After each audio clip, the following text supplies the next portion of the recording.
Welcome, everyone, to another episode of Modern Day Wizards. I'm Cahlen, and today I'm joined by my good friend and life coach, Leila Sun. Welcome to the show. Thanks, Cahlen. Thanks for having me. It's good to be here. You bet. So I just want to tell everyone, kind of give a gist. We're kind of going to be talking about empaths today, and that's kind of your specialty. And I want to give people some context. Basically, I've known you for many years now, and I've had things happen, and I've also learned of things, where I'm basically like, there's no doubt in my mind, zero doubt that what you do is something that science says isn't possible, but it's definitely happening. So I'm going to tell my story of our life coaching together. Basically, I was I was working in the video game industry, and I was in a relationship, and I was having a lot of trouble, a lot of problems with just not liking the way I was living. And a friend of mine who coached with you as well, I think gave you my email address, and I said you could email me, and you emailed me like 2 paragraphs, and you'd never talked to me before, nothing. And you basically nailed it. And I ran, and you said that we could have a 15-minute conversation for free. And, I basically set it up for immediately. And you just basically rocked me. I was just like, I can't believe how much you understand about my situation. And I've basically never talked to you before.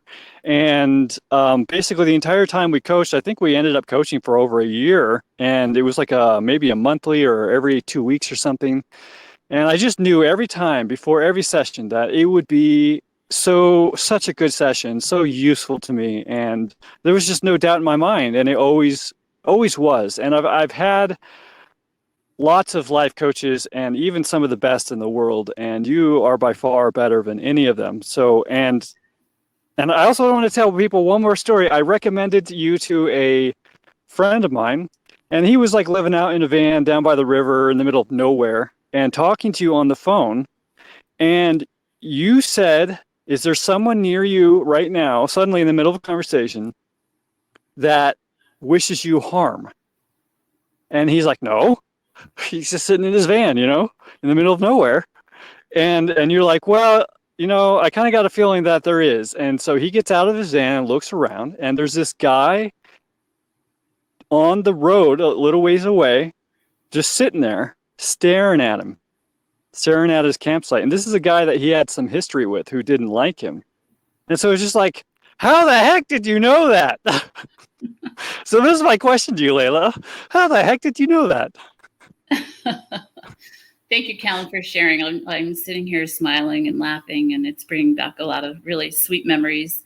And oftentimes I don't remember everything I say, but I do remember those stories that you just shared right now. And you're asking me how it is that I know that. Yeah, how are people empathic, right? I mean, maybe we should talk about what all of it means, but it's just like the most interesting question to me is how does that happen? And someone who has had life experience and been able to do that for, I assume, most of your life or all of your life, like, how do you make sense of what's going on? Well, once I discovered what being an empath was, and that whole term, it all started to make sense for me. And part of being an empath, from my perspective, is being born with psychic abilities.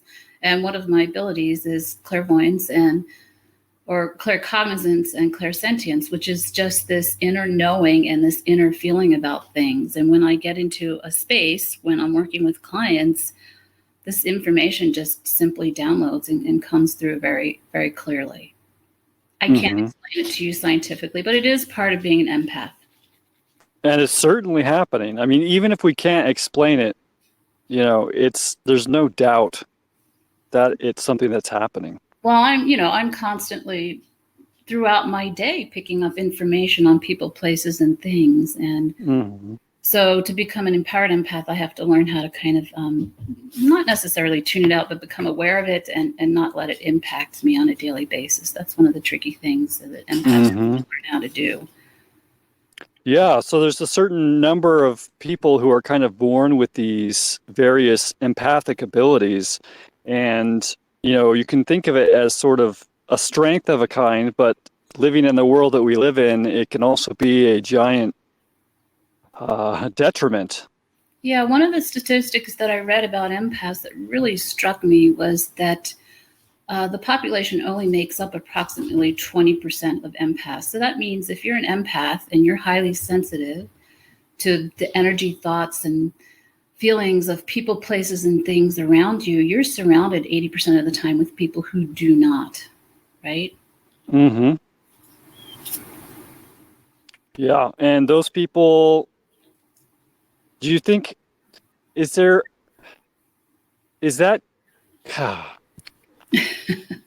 I'm trying to think of how to phrase the question. Basically, do those people, is it a binary thing? Is it on or off? Like they're either born with it or they're not? Or do certain people just everyone has the ability to some degree, but some people are born with that ability way turned up?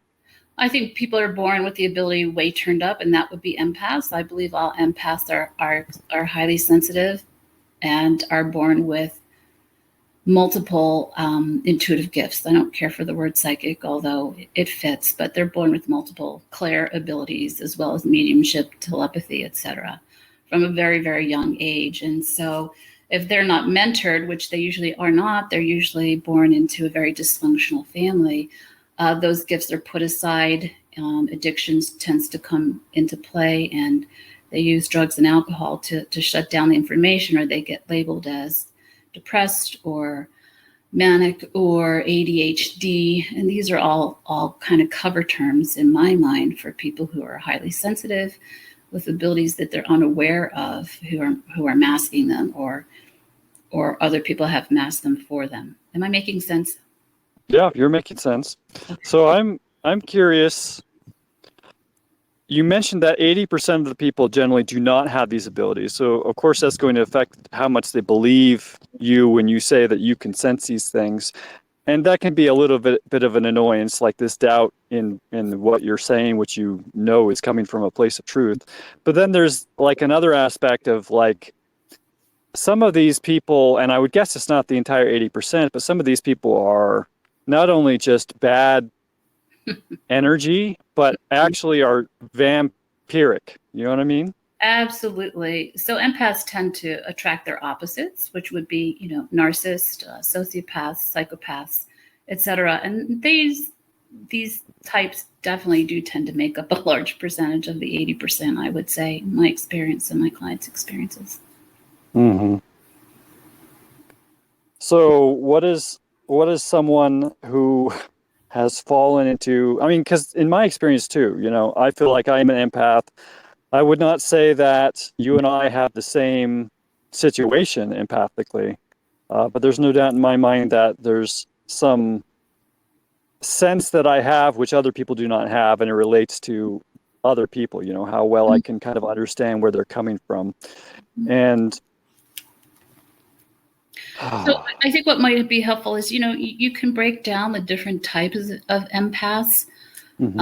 Most empaths are several of these in a combination of these, but there's the intuitive empath who is highly visionary and intuitive. There's the emotional that feels the emotions of other people. There's the physical empaths who feel the physical pain of others. There's the collective empath that feels the emotions of the planetary subconscious and what it's going through. And then, of course, there's the animal empaths who really relate to and can completely communicate with the animals, and the plant empaths who can relate and speak with the plants. And I'm sure there's more, but those are kind of the primary ones. I'm personally all of those. Most of the people I work with, there's a small percentage that are all of those. The rest of them are definitely a combination of those. And if they're not all of them, they could probably very easily cultivate those aspects of it if they chose to. Mm-hmm. So cool, I'm just curious, which one of those that I mentioned do you feel like you can relate to? It's hard for me to, I don't know. It's hard for me to put things into categories which other people have kind of listed for me. I mean, just my sense, it's just easy for me to just describe it as I just feel like if I'm listening to someone talk, I understand their emotions at the moment that they're saying it. It's almost like I can tell if they're lying, because I can tell if they don't believe what they're saying, or if they're coming from an authentic place. And it also seems like there's information, there's like things that I can almost deduce from all this extra information I'm getting that seems like, to the person, when I say it back to them, like, there's no way that you could know that. And I'm just like, well, it was the only thing that followed from all of the information you were giving me. So, So part of yeah. it's intellectual. Right. Yeah. So you used a keyword initially. You said you feel. And so that's clairsentience. And a clairsentient is someone who just feels other people's, what's going on for other people. And I once had a mentor, Dr. Tirona Lowdog. I did her herbalist program in Albuquerque back in the day. And she complimented me for my intuition one day and took me aside and said, your own intuition is only as good as your knowledge base. And so while you're saying it's an intellectual process, it's really a combination, ideally, of both hemispheres. So the more you know intellectually and the more you understand things, the more when you scan the feelings that you have to pull from to understand the signature frequency that you're reaching for. Does that make sense? That makes sense. Would you say that you are clairsentient then? You're a feeler? Basically, yeah, I would say yes. That makes sense to me. And then I kind of want to touch on the next one that goes with that is claircognizant. And I describe that as knowing. And that's that knowing when you get it right in your solar plexus and your gut. And if you don't have a filter, it hits you, it's going to come right out your mouth and you're going to say something that maybe someone isn't really ready to hear yet. But it feels, and then you lose all your friends and family. Right. And that's why I'm really big on empowering empaths to understand their gifts so that they can use them to their benefit instead of feel less empowered, more isolated, and frustrated with their abilities. So, I want to help it. I want to help empaths use their gifts to benefit themselves. So what's an example of like knowing something is the case? For example, that getting juiced, I assume you know what I mean by juiced, right? You know what that means? Yeah. Getting juiced is bad for them. It is a bad life choice. And caring about these people, and also even being affected if these people get ill, like you'll have to take care of them and all these type of things. How do you deal with not blabbing your mouth in that situation? Well, you blab your mouth for a while till you realize that it's ineffective, right? Yeah. Until you realize it's really not helpful for yourself or for them, and you respect and honor their path, and you realize they're probably not an empath. They don't have that knowing or sense or feeling of things. They're getting their information from a very one-faceted area, which is their mind. I like to think that we get information from our head, our heart, and our gut. And these non-empath people that make up easily 80% of the population, which is who you're seeing getting juiced, they're just getting their info from their head. They really don't have a concept of checking in with their feeling body or their heart, and they really don't trust their gut. If they did, they wouldn't be doing it. And so you can just kind of, I don't like to compartmentalize, but in this case, it's really helpful to do that because otherwise you're going to drain yourself. It's going to be provocative. It's going to escalate into an argument, and it's bottom line, it doesn't serve either person. No matter how much you love or care about them. So for me, it got to the point where I couldn't, I can't even be around my family. I just can't even be around them, because it's not even that they ignore me or make fun of me. It's that they actively see me as someone who is trying to do something wrong, Yeah, and that's the empath story. So, Cahlen, you consider yourself an empath. Is there anyone else in your family that you consider an empath as well, or has some empathic tendencies? It's hard for me to say right now because I haven't interacted with so many of them for so long. I'm leaning towards no. Yeah, but growing up, did you feel any particular kinship or strong connection with any of your siblings? It was connection which was constantly betrayed, and so I never. Yeah, connection that was constantly betrayed. So that's not an empathic connection. That is right. Yeah. So you were, So that's, my sense is you were the only empath in the family, hence you're the black sheep of the family. yeah. And instead So, of, my message is, instead of feeling like going into victimhood, feeling like the black sheep, you don't fit in, you're doing something wrong, constantly being shamed and bullied and blamed and not feeling good enough by our family members, my message is to wake up to what an empath is. And we are tremendously multi-complex intellectually, as multi-complex intuitive beings who get our information and process information extremely differently than 80% of the population. We're literally wired differently. So the way we make decisions is very different from the way other people make decisions.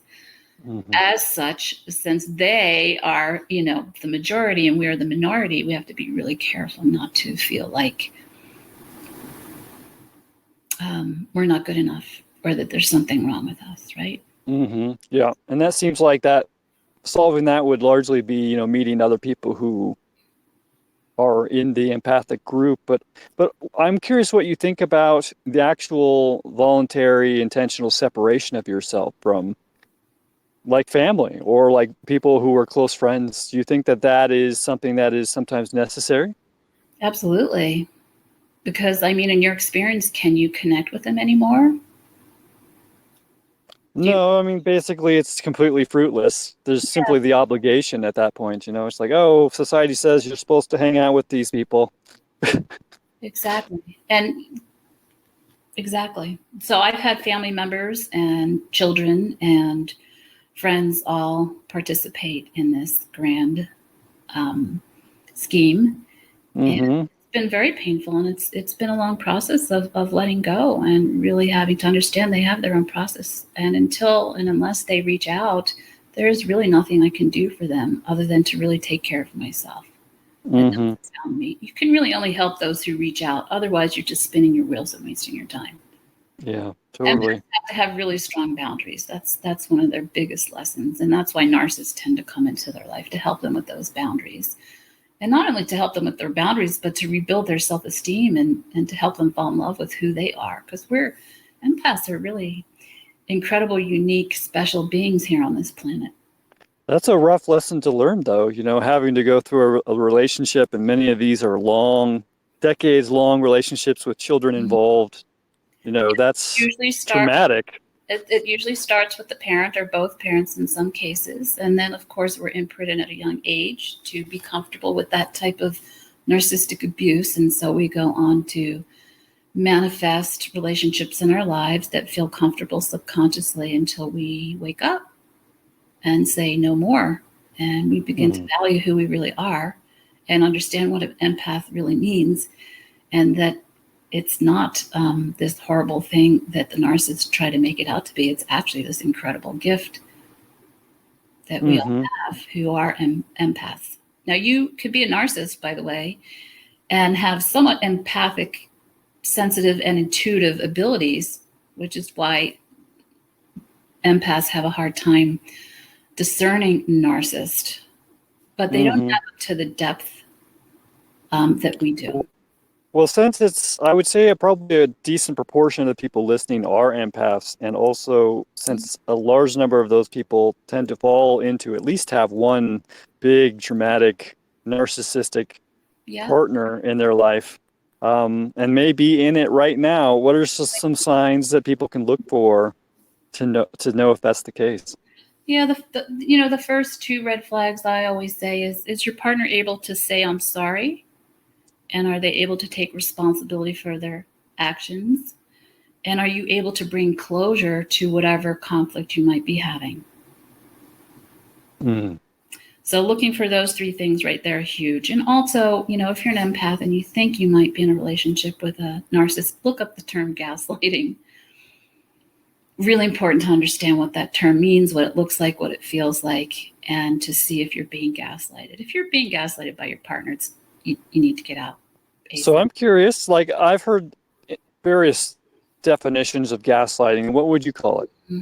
I knew you were going to ask me that, and I'm not. So, I'll give you an example because that's how I learn. I learn best from examples versus definitions, and sometimes a comment of both.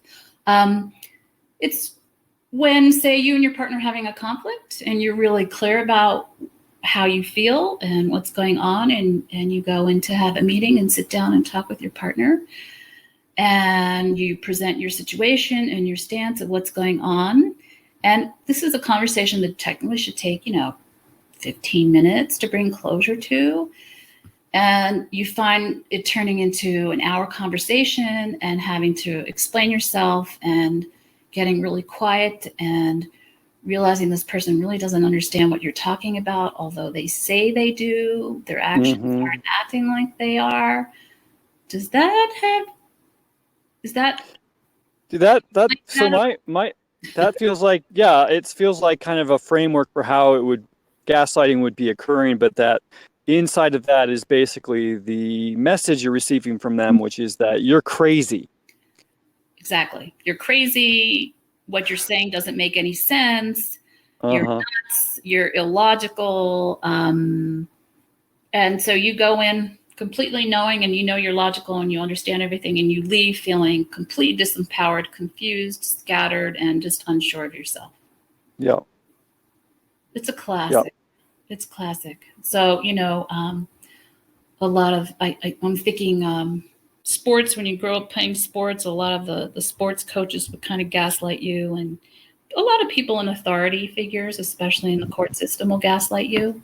Because a lot of them tend to be narcissists or gotcha. Yeah. Yeah.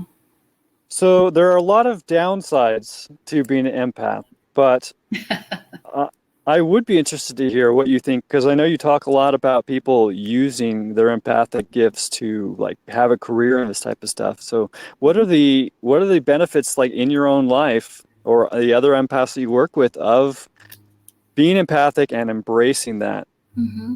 So, as an empath, we're always really highly sensitive to the energy of people, places, and things around us, right? People who we don't even know, and strangers are constantly coming up to us and just sharing their entire story, right? And we sit there and we listen and we listen and we enjoy it oftentimes. And it doesn't feel bad, but after a while it gets a little draining, gets a little too much. You don't want to go to parties, you don't want to go to social events, because you feel these people are just going to feel so comfortable with you that they're going to want to share everything with you. And you end up coaching them and counseling them and helping them out, whether it's overt or covert, whether you're actually giving them action steps to take, or whether you're just literally sitting there running their energy for them and clearing it as they're talking to you, right? And so the benefits of turning your gifts into a business are that instead of going into a situation and just giving your gifts away, you're honoring yourself by identifying them, by giving them a label and getting paid for them. Right? Nice.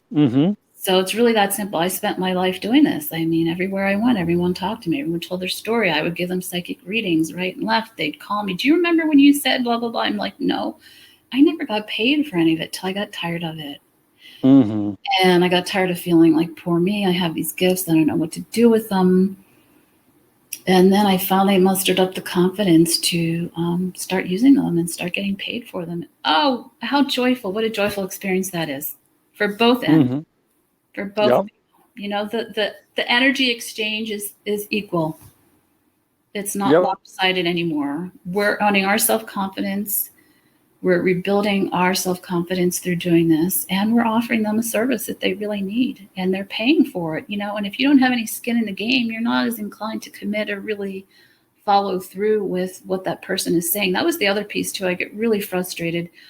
I would say the exact same thing they paid a psychic big bucks for, and they come back and tell me, oh, you said the same thing as this psychic who said such and such, and I would be beside myself going, well, I just told you the same thing and they got paid and I didn't. So it just kind of got to that point. So now I have the Business Academy for Empaths, where I help them identify their gifts, cultivate their gifts, and then put them into a website and a business plan, creating packages and services and all the issues that come up around receiving. Empaths have a really difficult time receiving energy and money. And money is energy. And sometimes, this is the theory that I've come up with.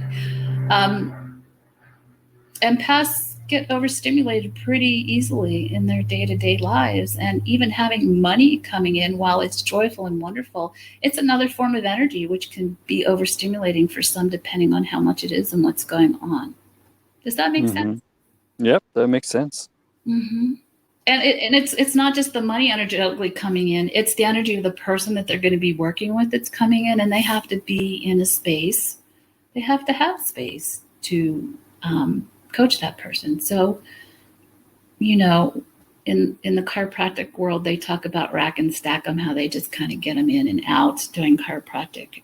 With empaths, we have to really manage our energy really well so that we can be busier or have the time to honor the need for downtime in between services and coaching programs and healing services.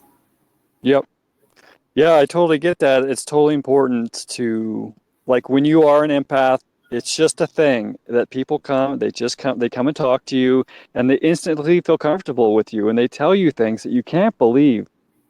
They probably haven't told their own mother or wife or whatever these things. And, you know, you just met this person like 3 minutes ago. And yeah, that it feels good that people find you useful, but at a certain point it is draining. And you know, you are giving people a very significant benefit, a service, and it makes sense to have an equal energy exchange in that and to be really clear and explicit about that. And that's something that I have difficulty with in my own coaching practice. I feel like I've kind of come to an equal, like, I kind of do this donation thing, but you know, you have to donate something at least, you know, there has to be some sort of exchange going on here, and that's really important. And so you have your business, basically a way for people to start making money as empaths. But, you know, that's not what we did. Like, we just did general coaching sessions, and that was, you know, and we didn't even follow any sort of plan or track or anything like that. And that was really good for me. Is that something that you also do? Yeah, I love to do life coaching. I just hold space for wherever people are at and coach them on whatever it is that they need to be coached with. I weave together a lot of different processes. And, you know, oftentimes the downloads will come, which are very helpful for them as you've experienced. And yeah, so I do life coaching. I do business coaching for empaths. I do a program called Wake Up Empath. And I do Lyme disease and chronic illness coaching as well, because my experience with Lyme disease coaching was that until the empath understood who they really were as an empath, and until they were able to unpack and heal their familial and ancestral trauma, they used their disease as kind of a little safety cocoon or safety net, a place to hang out and hide until I could help them learn communication skills, grounding skills, centering skills, how to handle narcissists, how to handle energy vampires in their life. And once they got those tools under their belt, and also how to handle conflict negotiation skills. Once they got those skills under the belt, then we could start working on more of their physical body, and then they started to heal.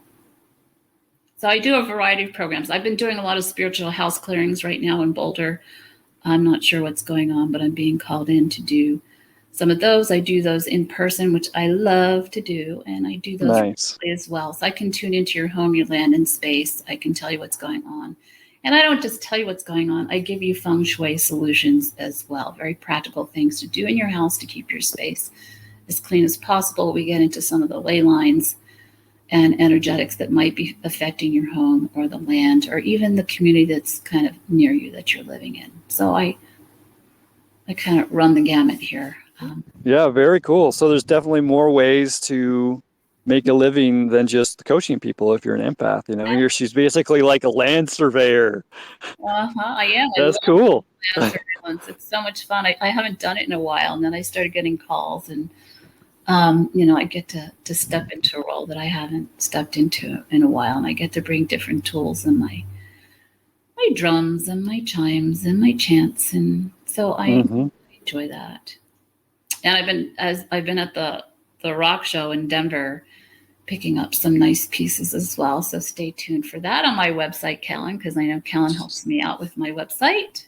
And want to let everyone know that, who doesn't already know, that if you need anyone to help out with your site, he's been fantastic. And I'm going to be taking a lot of pictures and sending them to you. So we're going to be busy this fall.